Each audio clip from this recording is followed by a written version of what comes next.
বন্ধু চল আজকে বাইরে খাই। চল, অনেকদিন বাইরে খাওয়া হয় না। চল, ভালোই হয়। তাহলে কি খাবি বল? আরফাত বল কি খাবি? চল কাচ্চি খাই, কাচ্চি বিরিয়ানি।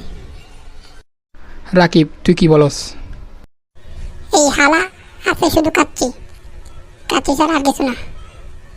আচ্ছা থাক বাদ দে, চল সবাই কাচ্চিই খাই। ওকে, তাহলে সবাই 400 টাকা করে 1200 টাকা। ঠিক আছে, তাহলে কাচ্চি খাই। এ আরফাত দে টাকা দে, তুই 400 টাকা দে। আরে 400 করে না, আমি একটি সহজ হিসাব করি। তুই 500 দে, তুই 500 দে, 1000, আমি দিই 200, 1200। তুই আরফাত হালা সবসময় এমন করস, সবসময় তুই টাকা কম দেস।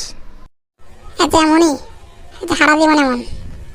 আর তুই বেটা খাইলে খা, না খাইলে চল, আমি টাকা 200 দিব।